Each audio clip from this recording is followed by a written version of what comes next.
മുണ്ടക്കൈ ചൂരൽമല ദുരന്ത ബാധിതരുടെ പുനരധിവാസത്തിന് കൽപ്പറ്റ എൽസ്റ്റണിലെ മാതൃകാ ടൗൺഷിപ്പിന്റെ 1ാം ഘട്ട പ്രവർത്തനങ്ങൾ പൂർത്തിയായിരിക്കുകയാണ്. ഇന്ന് നടക്കുന്ന പരിപാടിയിൽ മുഖ്യമന്ത്രി പിണറായി വിജയൻ ആദ്യഘട്ട ഉദ്ഘാടനം നിർവഹിക്കും.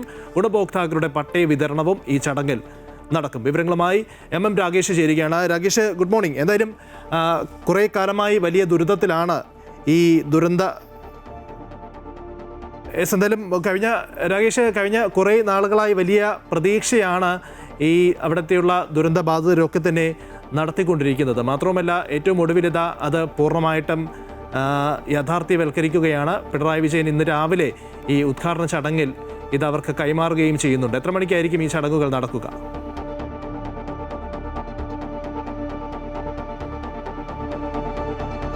ലിജിൻ, രാവിലെ 11 മണിയോടെയായിരിക്കും ഈ ചടങ്ങുകൾ നടക്കുക. 410 വീടുകളാണ് സർക്കാർ മുൻകൈയെടുത്തുകൊണ്ട് ഇത്തരത്തിൽ ദുരന്ത ബാധിതർക്കായി നിർമ്മിക്കുന്നത്. ഇതിൽ 178 വീടുകളുടെ ആദ്യഘട്ട പ്രവൃത്തിയാണ് പൂർത്തിയായിട്ടുള്ളത്. നമ്മൾ ഇപ്പോൾ നിൽക്കുന്നത് ഈ ടൗൺഷിപ്പിലാണ്. നമുക്ക് കാണാം ഏകദേശം വീടുകളുടെ എല്ലാ പ്രവൃത്തികളും പൂർത്തിയായിട്ടുണ്ട് എന്നുള്ളത് തന്നെ പറയാം. അനുബന്ധമായി ഇൻഫ്രാസ്ട്രക്ചറാണ് ഒരുങ്ങേണ്ടത്. അതിൻ്റെ പ്രവൃത്തികളും യുദ്ധകാലാടിസ്ഥാനത്തിലാണ് നടക്കുന്നത് എന്നുള്ളതാണ്.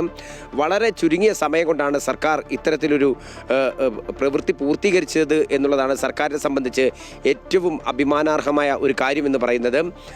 വളരെ ചുരുങ്ങിയ സമയം കൊണ്ട് ഒട്ടേറെ നിയമ തടസ്സങ്ങൾ, ഭൂമി ഏറ്റെടുക്കുന്നത് ഉൾപ്പെടെയുള്ള വിഷയങ്ങൾ ഇതെല്ലാം തന്നെ അതിജീവിച്ചുകൊണ്ടാണ് ഇത്തരത്തിലൊരു പ്രവൃത്തി പൂർത്തീകരിച്ചിട്ടുള്ളത്. 1000 ചതുരശ്ര അടിയിലാണ് വീട് ഒരുങ്ങിയിട്ടുള്ളത്. 2 ബെഡ്റൂമുകളുണ്ട്. ഒപ്പം തന്നെ ഈ വീടിന് വേണ്ടുന്ന എല്ലാ തരത്തിലുള്ള സൗകര്യങ്ങളും അത് 20ഉം 25ഉം വർഷം വാറണ്ടിയുള്ള ഉപകരണങ്ങളും ഒപ്പം തന്നെ ഇതിൻ്റെ മെറ്റീരിയൽസുമാണ് ഉപയോഗിച്ചിട്ടുള്ളത് എന്നുള്ളതാണ് ഇതിൻ്റെ പ്രത്യേകത. ഈ വീടുകളുടെ കൈമാറ്റമാണ് ഇന്ന് നടക്കുന്നത്. 7 സെൻറ്റിലാണ് വീട് ഒരുങ്ങിയിട്ടുള്ളത്. ഊരാളുങ്കലായിരുന്നു ഇതിൻ്റെ നിർമ്മാണത്തിൻ്റെ ചുമതല ഏറ്റെടുത്തിരുന്നത്. ഒപ്പം തന്നെ മറ്റെല്ലാ സർക്കാർ ഏജൻസികളും ഒറ്റക്കെട്ടായി നിന്നു എന്നുള്ളതാണ് ഇതിലെ പ്രത്യേകത. ഇന്നലെ പ്രിയങ്ക ഗാന്ധി ഇവിടെ സന്ദർശിച്ച സമയത്തും അക്കാര്യം തന്നെയാണ് എടുത്തു പറഞ്ഞിട്ടുള്ളത്. ഇതിനകത്ത് രാഷ്ട്രീയം ഒന്നുമില്ല, ദുരന്തബാധിതരെ ചേർത്ത് നിർത്തുന്നു എന്നുള്ളതാണ്. ഇന്നലെ മറ്റൊരു സന്തോഷകരമായ നിമിഷം കൂടെ വയനാടുണ്ടായി. അത് വയനാട് 51 വീടുകളുടെ കൈമാറ്റം മുസ്ലിം ലീഗ് നേതൃത്വത്തിൽ നടന്നു. ദുരന്തബാധിതർക്ക് അവർ 105 വീടുകളാണ് നിർമ്മിച്ച് നൽകുന്നത്. 1060 ചതുരശ്ര അടിയിൽ 3 ബെഡ്റൂമുകളുള്ള ഇതേപോലെയുള്ള വീടുകൾ തന്നെയാണ്. ഫർണിഷ്ഡ് ആയിട്ടാണ് വീട് ഇന്നലെ കൈമാറിയിട്ടുള്ളത്. ഏതായാലും വയനാട് ദുരന്തബാധിതരെ ചേർത്ത് നിർത്തുന്ന കാര്യത്തിൽ മുഴുവൻ രാഷ്ട്രീയ കക്ഷികളും ഒപ്പം തന്നെ സർക്കാർ സംവിധാനവും എല്ലാം തന്നെ ഒറ്റക്കെട്ടായി മുന്നോട്ട് പോകുന്ന ഒരു കാഴ്ചയാണ് കാണുന്നത്. രാവിലെ 11 മണിയോടുകൂടി ഈ ഉദ്ഘാടന ചടങ്ങ് നടക്കും. വിശിഷ്ടാതിഥികൾ ഉൾപ്പെടെ എല്ലാവരും തന്നെ പ്രതിപക്ഷത്ത് നിന്ന് പോലും നേതാക്കന്മാരെ പ്രതീക്ഷിക്കുന്നുണ്ട്.